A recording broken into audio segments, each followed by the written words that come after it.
third eye awakening. What do you see through your third eye? Do you understand what your third eye is and how to utilize it and how it can work for you in your everyday life, as well as expanding your psychic abilities or intuitive abilities? We're going to discuss the rise of the awareness of the third eye and how to actually know that you're doing it and more on today's show on Elevate with Kristin and KAren. Coming up, stay tuned. Welcome to Elevate, the awareness shift, waking the quantum self. I'm KAren Swain, your host, and you're listening on the United Public Radio Network and the UFO Paranormal Radio Network on 107.7 and 105.3 FM, syndicated radio all over the world.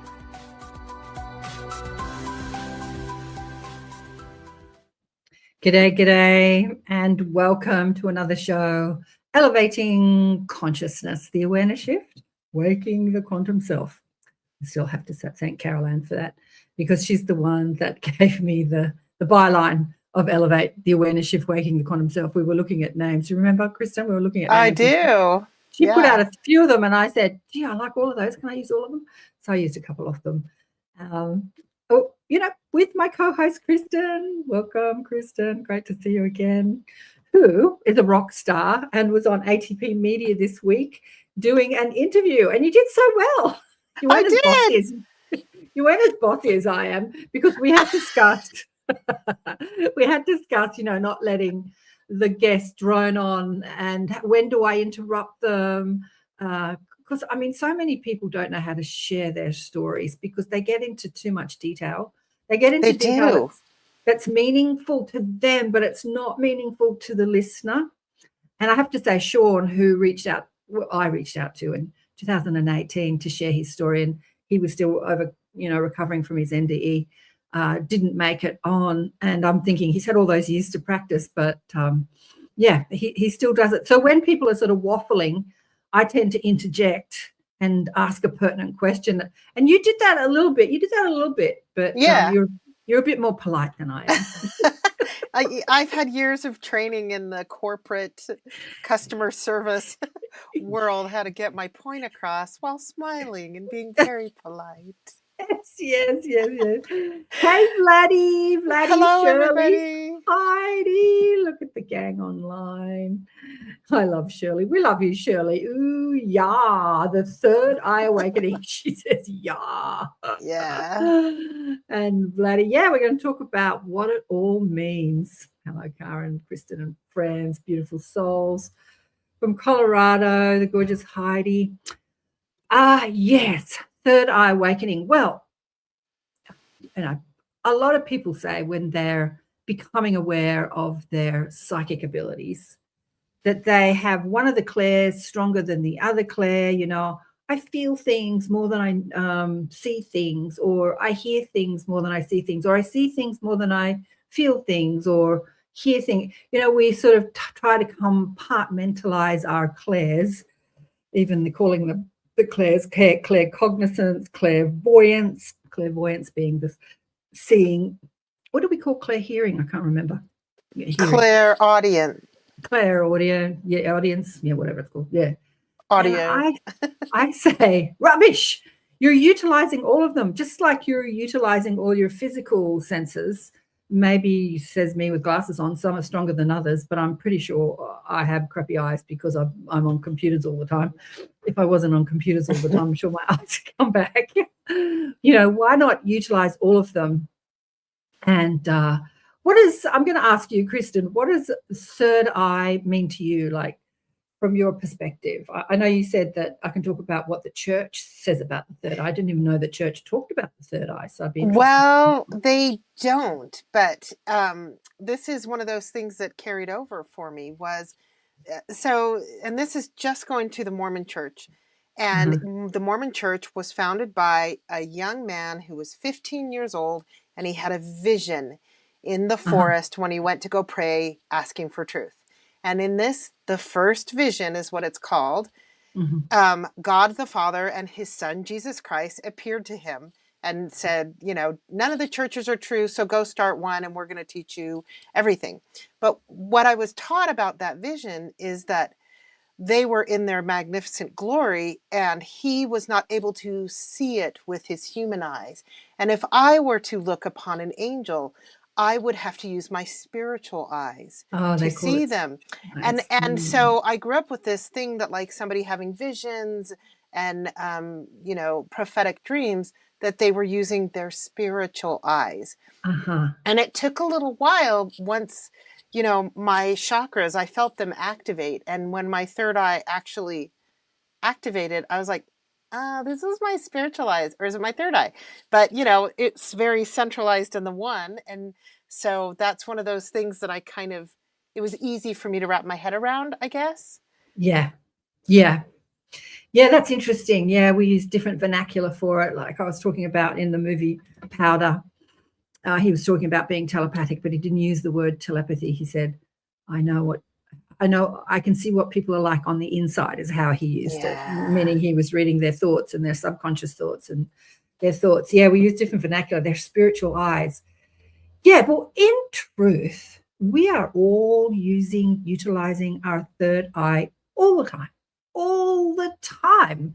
And when we talk about third eye activation or third eye awakening, it's really awakening to the awareness that we are and then being deliberate in how we use it rather than just not knowing about it, being uneducated about it. So I used to have a furniture and homeware shop in my early 30s.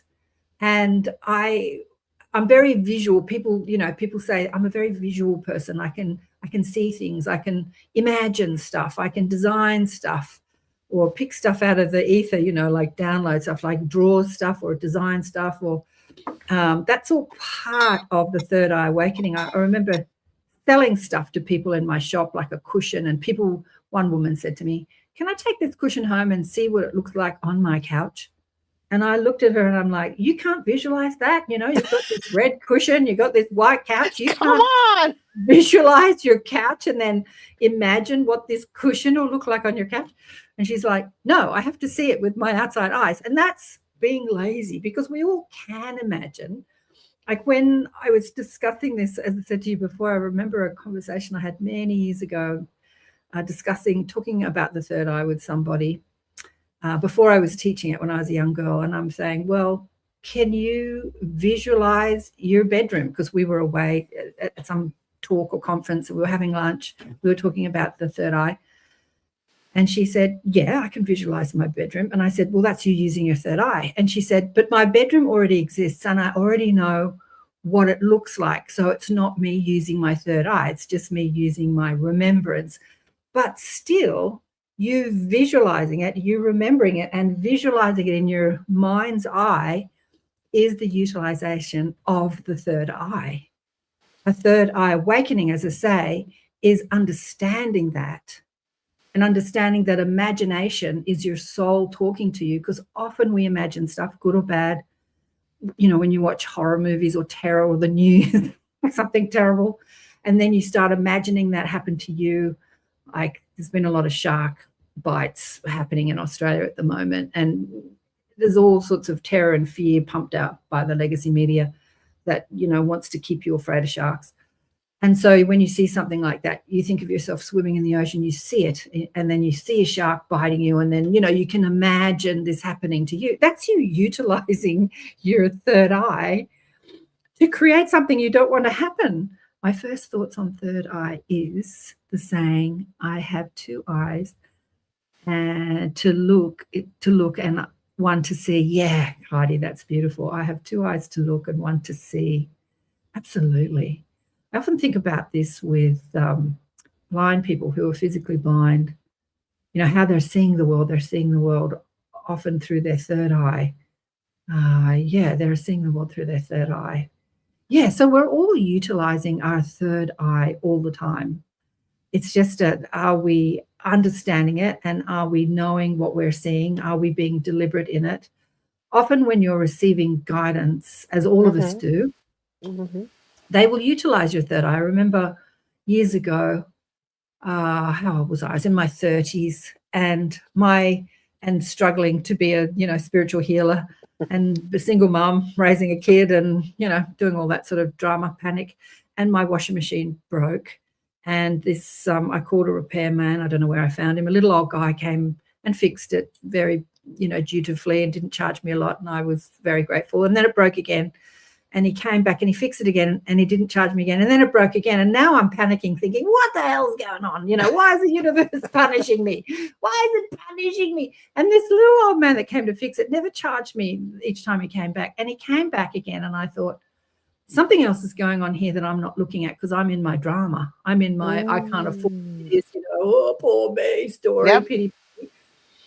So I sat in my little garden because the laundry was under the house. You had to come outside to go down into the house, outside the laundry in the little garden. And I asked my guides, why is this happening? What's going on? And I was shown this vision. So this is the guides utilizing my third eye. It was almost like I was inside his colon. It was this massive full color vision being inside the colon. I had been a naturopathic student, so I know what the colon looked like inside and out. And I saw all these ulcers. It's almost like I was a little orb inside this colon looking up at all these. It was so vivid. Wow. It was so vivid. But it didn't come with any information. It was just this visual. And so when I'm looking at it, me, as I teach this stuff, I always say, if you don't know what you're looking at, ask. So I said, what am I looking at? And they're saying, you're looking at his colon and he has ulcerative colitis, colitis, ulcers in his colon. So after he fixed the washing machine for the third time, I told him who I was. I told him I was a healer and asked if I could do a healing on him. And he said, oh, I can't be sick. I'm not allowed to be sick. He said, years ago, I had a lot of my colon chopped out because I had the ulcers in my colon. But my wife is very sick and I have to keep working to support her. Oh. Yeah, I know. And he was all upset. And I said, I'm not going to charge you. I'm not going to charge you. He didn't charge me for the third time coming out to fix the washing machine. So I threw him on the massage table and did what I could.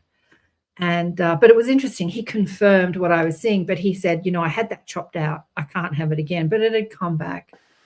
And it was interesting because he said his skin was so thin that he would bump something and it would break and bleed because he wasn't absorbing the nutrients in his intestine. Oh. Because of the ulcers they're in his small intestine as well as his large intestine. He was riddled with them. But it was incredible to see that, Kristin. It was like being a little atom inside the colon and looking up. That sounds like an old-fashioned Disney movie or something like that. Fantastic Voyage. Yeah, exactly. Reminding me of. So are you saying he had to keep coming back so you could heal him? Is that why the washer kept breaking?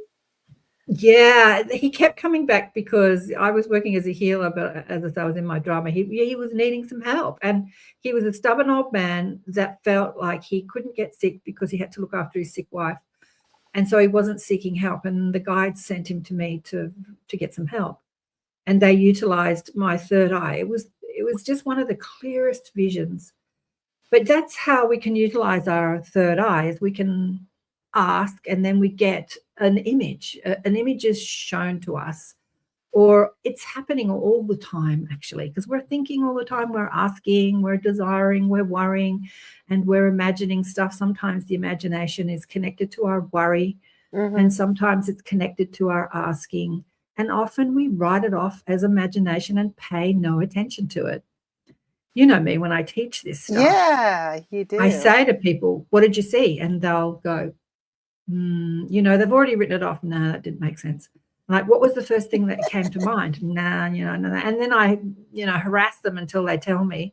And that, because we don't trust it. We haven't been taught exactly to trust our imagination or to trust that we're being guided. And a lot of people will say, I don't see. They say, but I feel. And then I say, okay, well, tell me what you're feeling. And they'll describe this full visual picture. And I said, you didn't see that, you felt that. And they go, yeah. So that feeling sense that comes as a picture is the same thing as the third eye, although you might feel it, like you feel the emotion of it, or you feel the frequency of it. It's like it's all connected, you know, the clairs. Yeah. Well, and you're reminding me, and it was either you or my other spiritual teaching friend, Debbie, who told me, you know, I'm like, we were all in a class, and it really might have been you. And I said, well, I'm very clairaudient. I hear energy when I'm doing Reiki. I hear tones, frequencies. I hear it. And I said, but I don't think I'm clairvoyant. And whoever it was had been teaching me, it's like, you've been telling me all day what you see in your mind's eye with your third eye. Like me. Girl, that is clairvoyance. Right. So when you say it's like the clairs all combined into one, yeah, it's clairvoyance. And really, is that also more connected with our pineal gland, Karen? Is the third eye more pineal, or is the pineal all of it? The pineal is all of it. I'm just asking you a question. The pineal is all of it. And I'm saying, how's the pineal connected to this? And what they're sharing with me is what I'm basically saying. They're saying awareness, awareness, awareness. So the pineal being activating the pineal is that part of you that stops meditation, you know, that stops to be more deliberate, to be aware of what's happening. I'm aware of what I'm feeling. I'm aware of what I'm thinking. I'm aware of the visions that are coming to me. I'm aware of how I'm feeling. I'm aware of the thoughts in my head, like that awareness, and then being more deliberate. That's all part of the pineal activation. That's all part of the evolutionary story of humanity. And when we're shut off, when we're shut down, when the DNA is shut down, we're just sort of being bumped around by the storm, you know, the waves, and feeling victimized, and being bumped around by the thoughts in our head and not being more deliberate with them. But yeah, we're all utilizing our third eye all the time. I'm thinking about the kids. Now, what's it called? Mind sight? They call it mind sight. I tried to look it up when you mentioned it. I don't know. I'm being reminded too, while you look that up. You know, my late hubby Andrew, one of my Reiki friends who was very gifted, you know, gifted him a long Reiki session, drums and all this stuff. And he came out of it, and I said, how was it? And he said, well, it was so weird. I could swear she was like placing crystals on me. And he said there was a really heavy crystal right here. But when I reached up after, there was nothing there. Yeah, you know? Interesting. And it's like a pressure. And that's what it felt like for me when the first time I really became physically aware of my third eye. That's what it felt like to me, like something was actually pressing lightly on my forehead. Yeah. You know? Yeah. I know, you can feel it. It's physical. Yeah. I remember one of the times my crown chakra awakened. I was massaging a Hollywood movie star that was out here making a B-grade movie. And I think I've shared this story many times, but anyway, I'll share it again. And I was in her bedroom in the hotel room, and she had a framed picture of some Indian guru with long dark hair. At the time, I didn't know any Indian gurus. I think it might have been Yogananda. I'm not sure. I'd love to ask her. And I had the question as I'm massaging her, what's all this Indian guru stuff about? Like, why has she got a framed picture of this Indian guy in her bedroom in a hotel room in Australia? And then I felt this physical, talk about pressure. God, it was the most incredible. I felt like my head was expanding, but physically. Like I felt like my ears were going to hit the walls. And I'm massaging this woman, and this is happening. I'm like, what the hell is happening to me? Because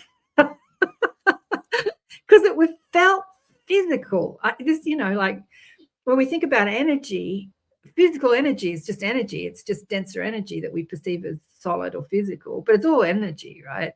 And so when energy is shifting, you feel it as physical. You can feel it physically. And then they started channeling through me, and I started to tell her why she was born into her family and what she was here to do. And I just started giving her this channeled message. It was the first time I really had that sort of channeling thing going on. They had to crack my crown chakra open, pour this wisdom in through my, physical spiritual body. I haven't heard you share that story before. before. No, that's fascinating, and then all of a Well, sudden you were okay with channeling this message. well, I wasn't okay with it. The little me was screaming inside my head, shut the hell up. You don't know this stuff. Stop speaking. But I couldn't stop my mouth from speaking. It's like they took me over to deliver this message for her. And what they told her to do through me, she went on to do, because she was still chasing the Hollywood dream. And they told her she was a spiritual teacher, and she had this platform, this famous platform to, affect change, affect more people. And she was born into a famous family, and she had a dead sister, and they gave her the whole reason that all this stuff was happening for her life, which at the time, in my 20s, I think I was, maybe 30s, I can't remember. I just didn't know. I didn't know about this information. I didn't know I had access to this sort of information. And I was screaming in my head, stop speaking. And anyway, I left, and she was like, oh, that was great. That was really great. But she didn't know I was channeling. I didn't know I was channeling. She just thought it was me talking to her, because when I do channel, it just looks like me talking to you. And I left, and I was like, in the car going, what the hell was that all about? And I had a headache for 3 days.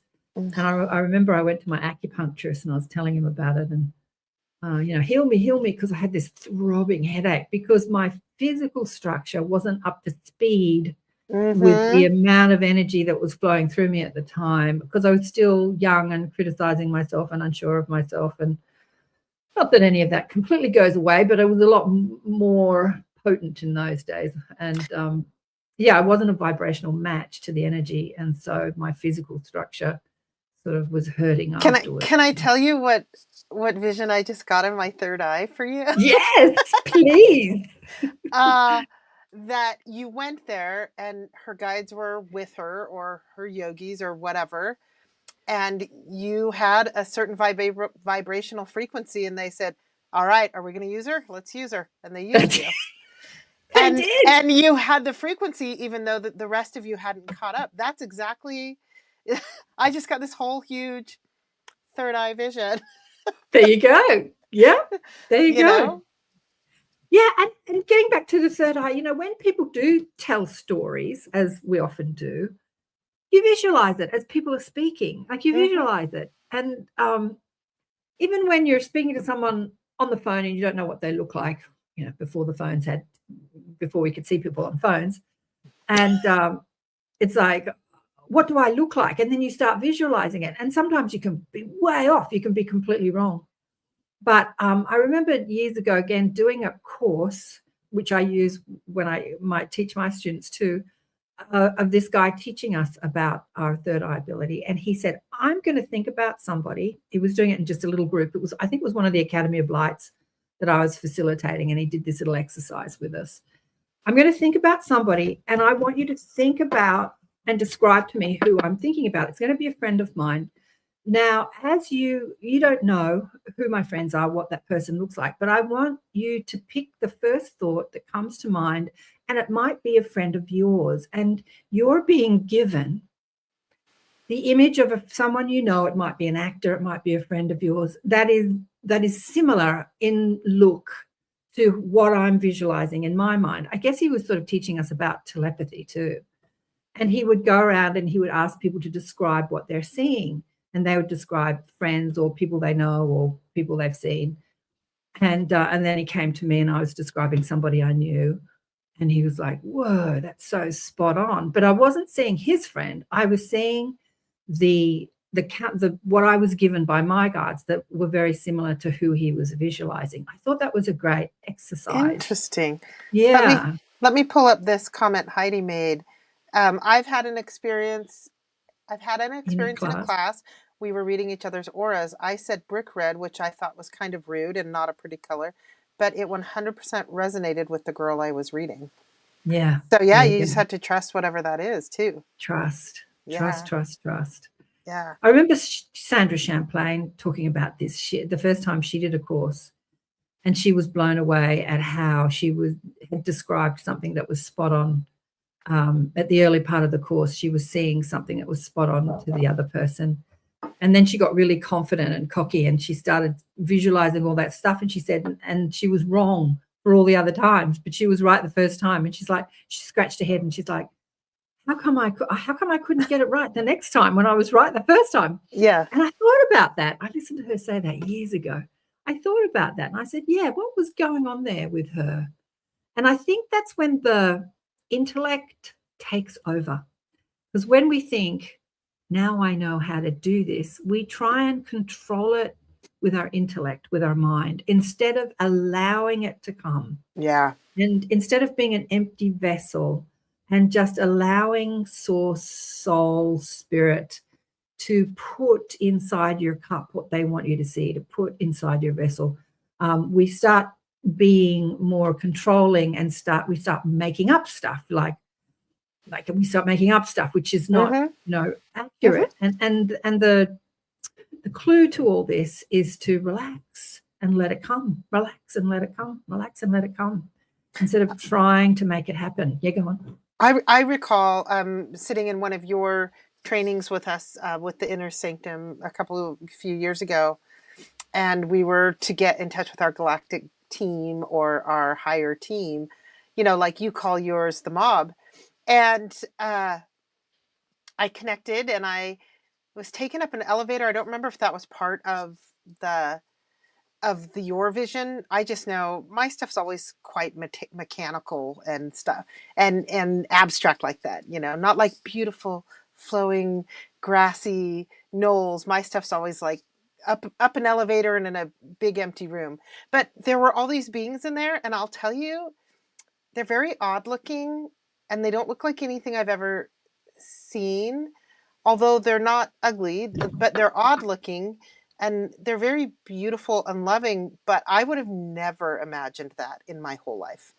Yeah, exactly. I really want to draw a picture of it so I could, see it out there, but I'm seeing it again, clear as a bell. And they're my team, my group or whatever. And they're really weird looking, and I would just never imagine that. So that was a validation to me. Yeah, because you couldn't have quite imagined the connection. Yeah, that it wasn't my imagination. and you wouldn't want to imagine that either, because maybe you want them to all look like 9 foot tall, beautiful Palladians or something, rather than these really exactly crazy looking ETs. Yeah. So when people are like, "Ooh, so what's your connection? Are you Palladian or whatever?" I'm like, I don't even know who they are, what to call them. I just know they're interesting looking. They're interesting looking. Yeah, think about the trillions of life across the cosmos. We can't just stick to the Palladians. Rachel says, when we think too much about it, the filters kick in. Rachel, right, hello. Yeah, we haven't seen you for a while. Yeah. Thank you, darling. Well, she always likes everything I do on Facebook. She's such a superstar. Yeah, thinking too much about it, but they do utilize our mind. And the thing about the third eye awakening, just like that vision I had of the sick washing machine repairman, you do when you see stuff, because a lot of people, as I said before, will say, I'm much more visual than I am clairaudient or clairsentient, and they rely on one clair. But even though you can see images really clearly, and it can be in full color, and it can be it's like you're in a holographic environment, sometimes you don't know what you're looking at. Like, you didn't know what you were looking at when you were taken to that realm where all those weird looking ETs were.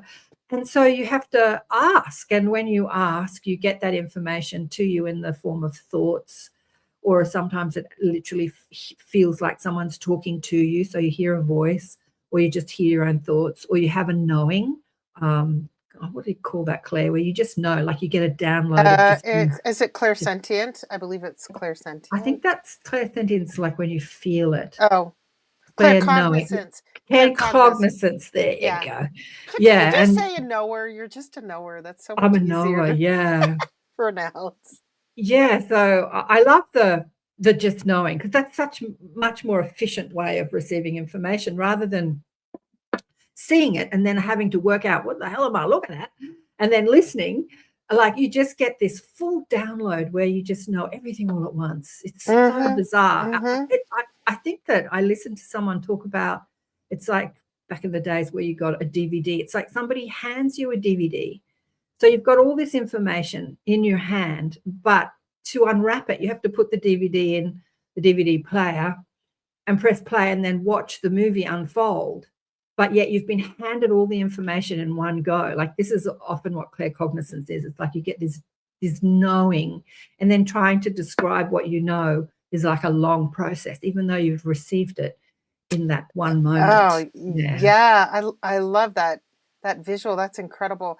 When my late husband comes through and I get messages from him, I get the immediate knowing, but it's in his voice and I can hear him say it, but it's not the whole sentence. It's the whole knowing at once. It's very like you just described, like it's all at once. Yeah. You know, but I've had a couple times when I'm like, oh, is that what they're talking about? Being a knower? Because I've been doing that for a long time. Like, I went to go see Suzanne Vega. Do you remember Suzanne Vega, the folk artist? And I went to go see her in concert a few years ago. And it was just her on stage with her guitar and maybe like a back guitarist or somebody light on the drums. It was just a very sparse lineup, setup. And I got up to go to the restroom and I came back and there was a young woman on stage with her. And I immediately said to myself, oh, that's her daughter. Okay, I had no idea. I don't even know. And, the show's going on and I'm like, no, she's just some backup singer. Like, I actually talked myself out of it. And then later, 3 or 4 songs down the road, she's like, so lovely having my daughter here with me. And I was like, oh, yeah. And it happens. I'm a cat person. We talk about it a lot here on the groups. I'm a cat person. I'm not a dog person. But I started to find like somebody will walk by with their dog and I'm like, oh, that's a such and such dog. I don't know how I know that name. That's a blue heeler. I don't even know what that is. And it's a female. And I don't know why I'm getting that information. I just do. And then, I won't even engage with the person because I don't want the dog to lick me. And somebody that I'm with will engage with the dog and they'll start finding out it's a blue heeler and it's a female or whatever. And so that knowing is so fast. And it's even so fast. When it's unexpected, not even when I'm searching for it. This is something I find, I'm going to get to your question in a moment, Vladdy, but this is something I find confusing about receiving. It's better now, but when it first started happening, receiving information from spirit, it's so fast and it comes all at once. And then trying to find a way to get that information out of your mouth in a way that makes sense to people. I still do this. I receive so much information, I often don't finish my sentence because more information's coming and I'm desperately trying to keep up with the information that's coming. There's no way I can keep up with the speed of the information coming. And when I was online with the Galactic Gals yesterday on Twillo Talk, Hannah was saying, she's like, stop talking all at once. I'm listening to you, but you're talking all at once. And I laughed because I remember saying exactly that to the guides. I was doing a session with someone years ago and I felt like I had a whole room of people screaming at me. All her guides were trying to get all these messages through. And I'm like, okay, stop, one at a time, please, one at a time. I have a friend, and now then we can get to Vladdy's question because it's fascinating. But she's an astrologer friend, and she just does it for fun, and she's always checking up with me. And then she gets messages, and she'll go, "Okay, give it to me in words. I can help her understand it." That's like she'll stop and say, "Give me the words to help me, understand." Yeah, because she's getting the message, but she can't put it into words. So into words, yeah. So Vladdy's saying here, do you feel a difference between utilizing your third eye and using your imagination, or would you say it is the same? I would say it is the same. Your third eye is your imagination. Your third eye is you seeing through your mind. But having a third eye awakening is knowing or being aware of what you're seeing and being more deliberate in utilizing it. So we all imagine all the time. And I don't know if you're on at the beginning, Vladdy, but I was saying that usually we imagine things we don't want to create in our life. Like we'll watch something horrible and then we'll imagine that happening to us. And so we're utilizing our third eye, our powerful visualization to create, to image, to create something that we don't want in our lives. And this is when people say, when terrible things happened, I would never want this to happen to me. But have you watched a lot of stuff or had conversations where it's happened to others and worried about it happening to you and seen it happening to you? And it's like, yes. And then not being aware of how powerful your mind is. So I would say that your third eye and your imagination is the same, but the awakening is understanding how to be more deliberate, how to stop the worried thoughts being visual movies in your head and, creating whole movies of disasters in your life. What if I go broke? What if I get sick? What if I get old and can't do this? And then I can't do that. And then I can't do this. And because the thought and imagination is so connected, we're imagining all the time as humans. We're utilizing our third eye, our mind's eye. We're seeing stuff all the time. Well, having an awakening is being aware of how powerful that is. Yeah, and wouldn't that be the collective consciousness? We're all visualizing the same thing. Right, and so that's how it's manifesting in a way. This is what Heidi says. My exact thoughts, I was wondering the third eye awakening could be when I experienced colors, visions, more clarity and such. Yeah. Yeah. The first time I went to see you read my thoughts, Karen. Yeah. The first time I went to see a past life therapist, I went with my girlfriend, who's the one that died at 36. So we're in our early 30s and I'm dragging her around to all these things. She's not really interested in it, but she was intensely psychic. She just was too seduced by life. She married a rich man and there were things to do, there were clothes to wear and parties to go to and, drinks to drink and food to eat and places to visit on earth. And I'm into all this stuff. And I'm into all this stuff and dragging her around. Anyway, and I didn't see anything. I remember he took me through this hypnotic process. But what I saw as I lay there was just swirls of colors and colors and colors and colors. But I didn't see anything. And she came out and she said, oh, I saw this. And I was a woman and I was in this and then I was that. And she's telling me all these stories of all this stuff that she saw. And I'm like, whoa, like she just did it really quickly. For me, it didn't work for me the first time in that I didn't see any past lives. I just saw swirls of colors and colors and colors. And I came away really disappointed because I wanted to sort of have more knowledge into my past lives at that point. Again, I think I was in my early 20s. And she saw all this stuff. And then when she came out of it, she said to the guy, yeah, but I could have just been making all that up. And the guy was really pissed off. It's like, did you make all that up? But I don't think she understood. You don't make it up when it just comes to you. That's not you making stuff up. I've had this discussion often with Mary Rodwell, who takes people into hypnosis. And they say some stuff, this amazing stuff comes out of people's mouths, what they're seeing and who they are on other planets and why they're here and people creating universes and planets and all sorts of stuff. And she said, you don't make it up when it just comes to you. Yeah. Making up something is, if I say to you, design my bedroom, and then you've got to think about it. What color would you like on the walls? Would you like the walls to be white? What about blue? What about green? Like that's making stuff up. That's using your creative process to think. But when you relax and vision just comes to you, vision, and it comes thick and fast, that's you. That's the guides utilizing your third eye, your mind's eye, to bring information to you so you can see it. You can see your past lives. You can see your future lives. You can see other dimensions. You can see into the other side. You can see dead people. I see a lot with my third eye. I've learned to really trust it rather than saying, am I just making stuff up? Yeah. I've had, just in my circle of people around me and friends that aren't necessarily spiritual or extraordinary, like we were saying the other day, like into extraordinary things. But they'll be like, oh, I'm not sure if I'm getting messages from, my father who passed away or, my sister or whatever. And I always do similar to what you say. And I'll say, if I start thinking about them or I feel like they're talking to me, it usually drops out of nowhere. Exactly. Just clean out of nowhere. I said, if I can follow the thought, like, oh, I saw that billboard and it made me think about taking the train.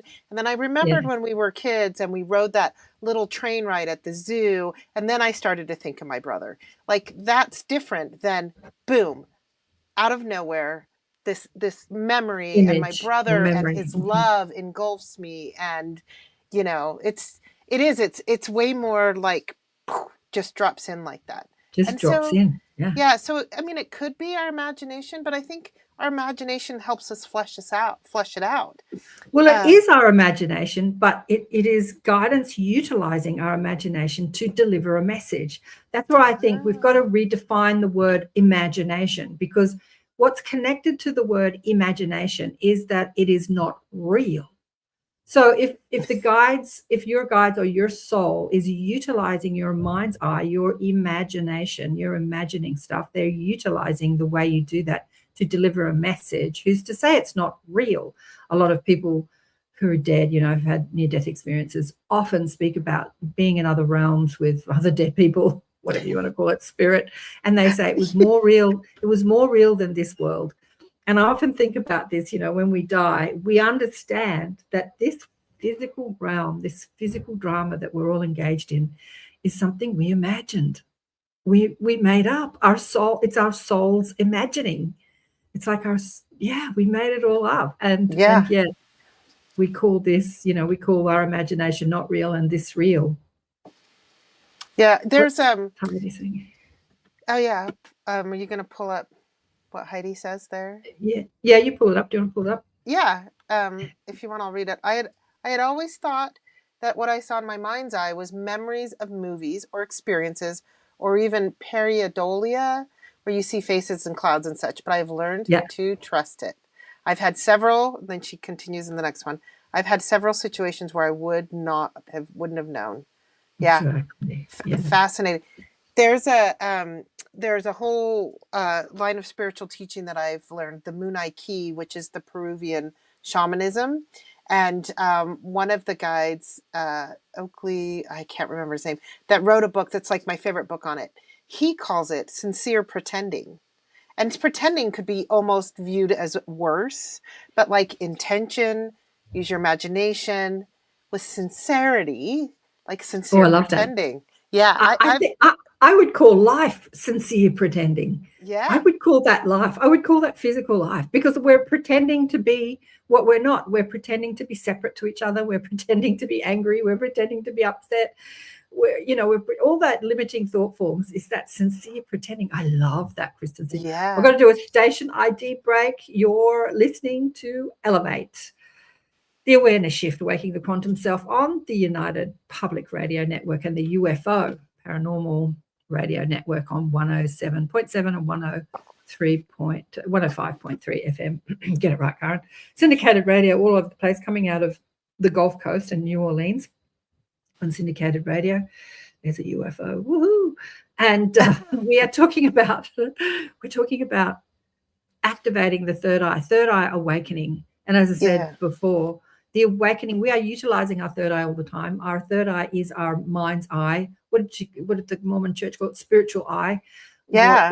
What we see when we're not looking through our physical eyes, our imagination. Yeah. If I say to you, visualize your bedroom or visualize your house or your favorite beach, or what does your car look like, then you're utilizing your mind's eye. That is your third eye. That is the eye that is seeing outside of your physical eyes.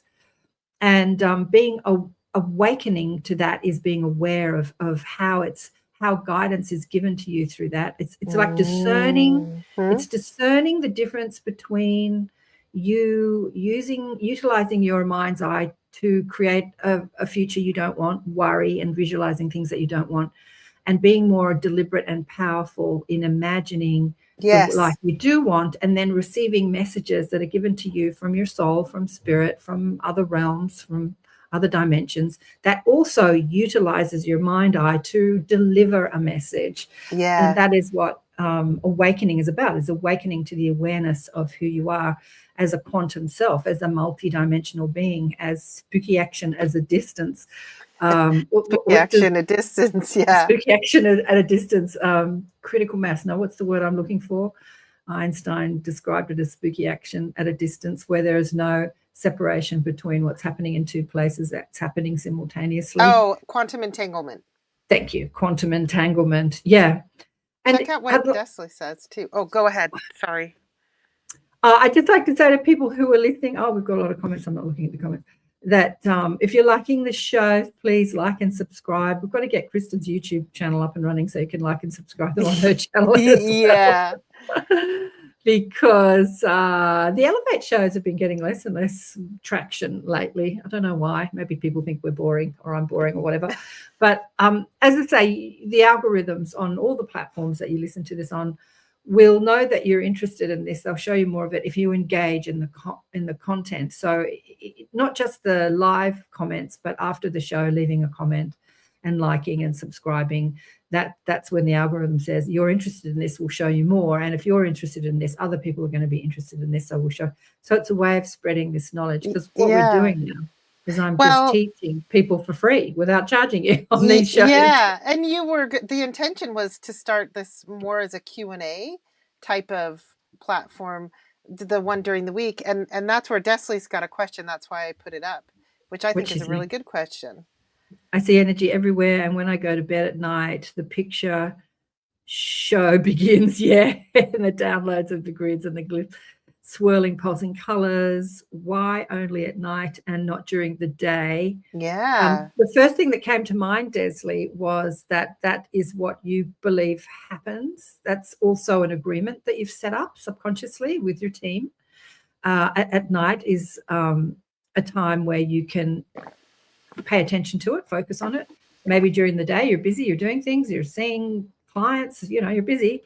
You can change that agreement. It's an agreement that you've got. Also, at night, when your mind is rested, is that time where you can utilize, you can be more aware of guidance. When we're awake during the day in our beta brainwave, where we're thinking about what to do next and what to say next and where to go next and what to buy and who to talk to, and we're in that sort of intellectual mind.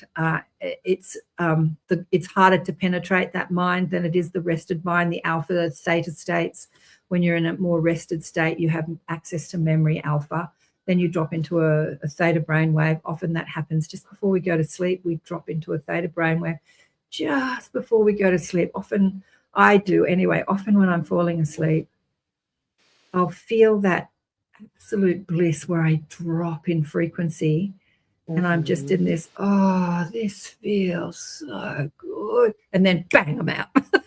And I want to be conscious of feeling that energy more, like, this is so nice. And then I've lost it.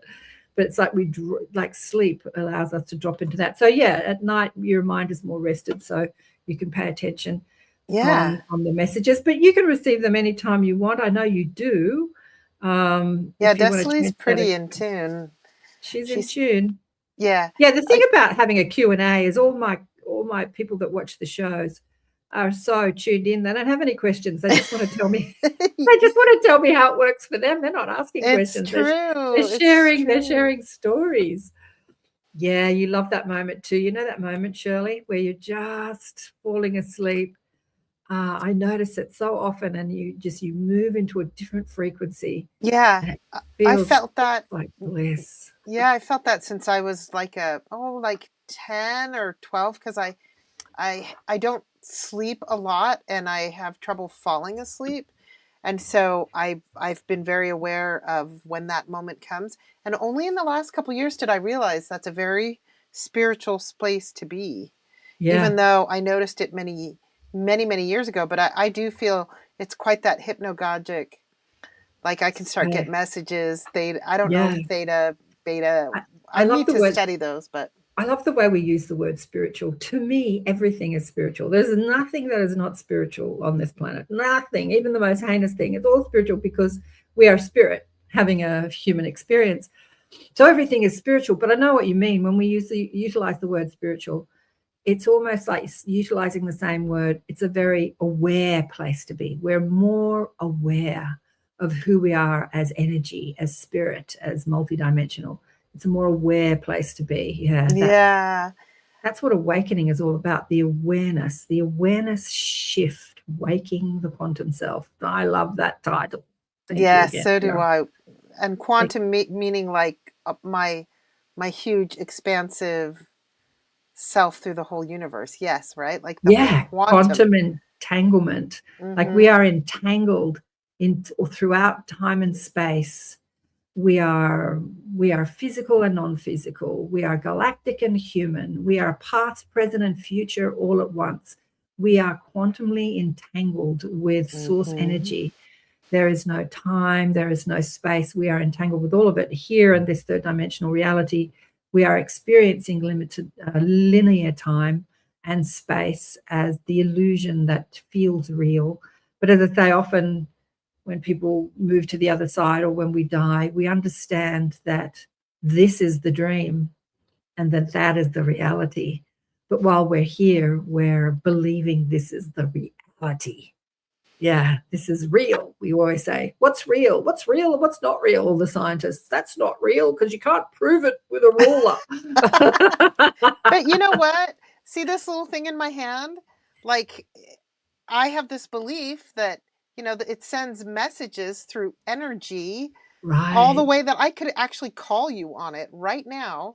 We're speaking through waves. You're on the other side of the planet. It's tomorrow for you. Right. We're What's transversing real? time and space, and yet, we believe that we have to hook up to do this. Yeah, It's really exactly. funny. Getting back to the psychic kids, the mind's eye, the kids, what do they call Yes. themselves? Shirley says here, the illusion is so, so real. Isn't it? Well, we make it so, so real unless we don't. Yeah, so the third eye awakening is being, reported. I don't know if I first saw it, but Caroline Corey showcased it in her movie documentary Superhuman. I'd seen it before then, but she went into it where the kids, not just kids, there are people all over the planet doing it, but she was showcasing the kids are seeing only with their third eye. They're reading books. They're playing sport outside. They can see everything through their third eye. What I loved about this is it's fascinating to see that. It's fascinating for the kids to see that. But I loved what Caroline brought to the documentary in that she had a friend who had gone blind during her adult life. And she taught her to do this. And now she could see, not through her physical eyes, but she could see everything around her through her third eye. I just loved that. So she could see again, but not utilizing her physical eyes. So what we do when we're outside of the physical body in an outer body experience, as we all are at night, often people would say, I had 360-degree sight. Like I didn't have to turn my head to see anything. Although you do hear a lot of NDEers talk about, I turned to the right and I saw this and I turned to the left. I think that's just the, utilizing the human understanding that we need to. Right. I agree. But often when you're looking through your third eye, which we're utilizing, I guess we're utilizing, I wouldn't say it's mind sight because you're even outside of the mind when you're outside of in and out, but you're seeing 360, like you're seeing everything all at once. And so you can utilize your third eye to do that while you're in your physical body. Like you can see behind you and like you can look at things through your third eye. Yeah. I recall a few years ago in your inner sanctum having a similar discussion, and I actually practice this, but I think I just have too much muscle memory. But you were like, and I'm bringing this up because we could all work on it this way. You were like that you like to practice in the shower when your eyes are closed and it's all soapy and you can see where the things are in the shower to grab them because you're not using your waking eyes. And I have so few shower things and I like to think it's muscle memory that makes me grab the right bottle. But I think that's a really great way to practice. The shower story was the first time when I was watching Caroline's documentary and all this stuff started to come up about the kids using their third eye to see the physical world. I started thinking more deliberately about it. And can I do that? And how do I do that? And the shower story was the first time I knew I was doing it, because the thing is that, yes, when you shut your eyes in the shower, you have memory. You know where things are. You know where the shower head is to take it off. I have ones that you can take off. You know where the soap is and the shampoo. Mm-hmm. Like you have that muscle memory. But I remember being in the shower and I was reaching up to grab the shower head to pull it off. And I saw very clearly in my third eye, like I was looking through my It wasn't a muscle memory. It was me utilizing my third eye to see. It was the first time that I knew I was doing it. And I'm like, oh my God, I'm doing it. I'm doing it. But I haven't practiced it, and I don't do it often. I should practice it more. I'd like to practice it more. I'd like to get proficient like the kids are. But, you know, we practice this stuff when we need to. So like that woman that went blind, that friend of Caroline's in the documentary, she needed to do it, and she did it because it was a necessity, a need. And often when we have necessity and needs, we're more committed to it, whereas I'm not committed to it as much now. I love using my third eye to see into other dimensions and past and future, and to access guidance rather than to see the world around me that I can already utilize my physical eye. So why bother using my third eye? Yeah, what did you want to say? Oh, and I would love to have a discussion on this. Remote viewing, is that all remote viewing is? It's just... Yeah, of course. Absolutely. Yeah. Absolutely is what it is. Yeah. When I was during the Australian fires, I often think about this. I was in the shower worrying about the animals being burnt. When I say the Australian fires, we've had worse fires this year down in the southern part of Australia, down in Victoria, that we had in 2019, 2020, when the world was worried about Australia and all the animals, and the koalas were burning and everything. And everyone was worried about the poor little koalas burning. So I was in the shower worrying about it, and I was taken to a ship. So I'm in the shower feeling the water run over my body. And I'm aware that I'm in the shower. Like I never at one point left my body and was unaware of where I was in my physical circumstances. But I'm out in space and I'm looking up at this ship, and it's tilted. I know the space, I don't know why it's tilted, but and I'm looking at the underneath of this ship, and I'm just at awe at how beautiful it is. I'm like, oh, what? I didn't know that. It was so beautiful. So I'm out there. So what am I doing? Remote viewing. And then I'm inside the ship, and I see the greys. They have all the DNA of all the animals all over the planet, and they're cuddling like there are greys in this pristine white environment, like clear, like I couldn't see hardly any furniture, and they're cuddling koalas. And I thought that was such a cute, and they're basically saying, you know, don't worry, no animal can go extinct. We've got it sorted. Some of them we've taken out, we'll put back, but I think I've told you that many of them were wiped out because they had a disease, chlamydia. Yeah, you were saying. But when I came out of that experience, because at no time was I not aware that I was in the shower as this was happening, it didn't feel like I was remote viewing. I don't know, it felt kind of strange. So I asked my guides, what's happening there? And they said to me, you weren't out of your body, but you were connecting to an aspect of you that is out of your body. And I'm like, I love that. Wow, am I?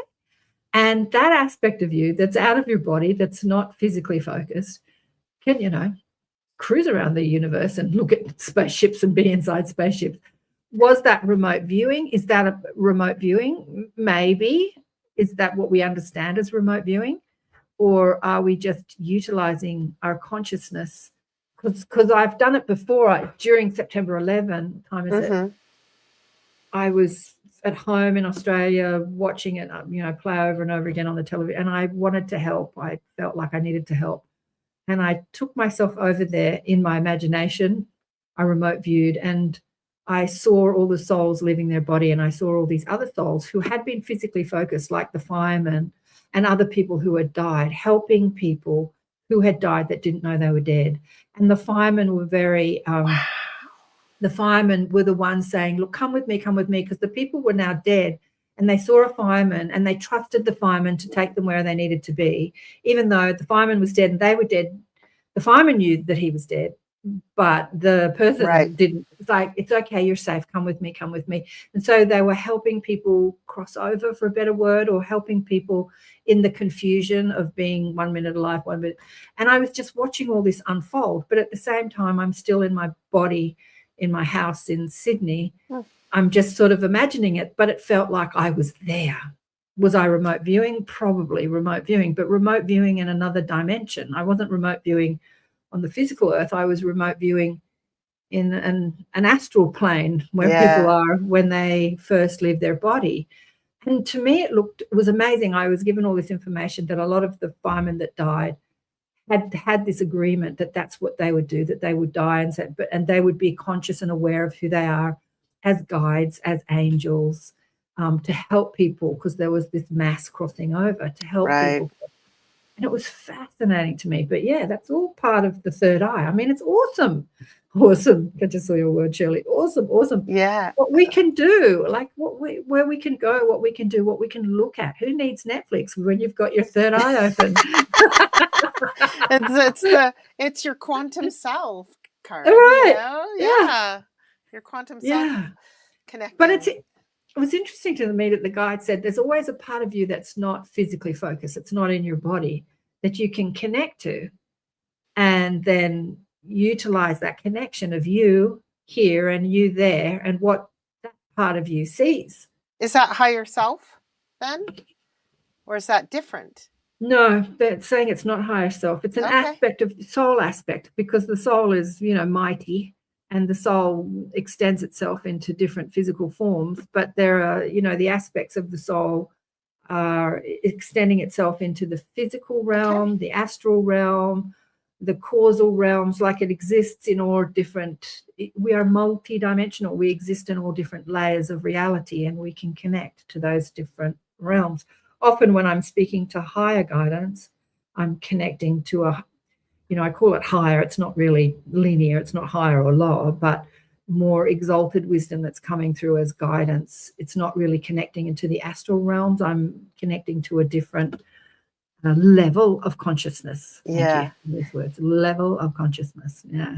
I'm so excited for that information you just gave me, because that is different than the higher self, which, I can't wait the next time I get into my theta state and delve in. Oh, I love that. Thank you, Maude. Thanks, Maude. Play. Thanks, Karen. We've run out of time. I've got so many stories on this. Yeah, we've run out of time. Thank you, Kristin. That was a great chat. Goes so quickly, doesn't it? Thank you, luscious ladies online. Lots of people have jumped off already. And Vladdy, yeah. And I found out that Sun Dragon is a guy. I keep calling him a woman. Sorry about that. Yeah, you do. He's not on today. Maybe he got offended I called him a woman. But thanks, everyone. And, send us what you want to talk about next week. Let us know. Go to KarenSwain.com or send me an email at questions@KarenSwain.com. Or leave a comment under the videos and ask Kristin and I what you want to talk about. What do you want to hear on Elevate? Questions or things that you want to talk about or stories you want to share. We'd love to hear them. Wow, that does go quickly, I know, Shirley. Big love to all of you. Thanks, Kristin. Bye for now.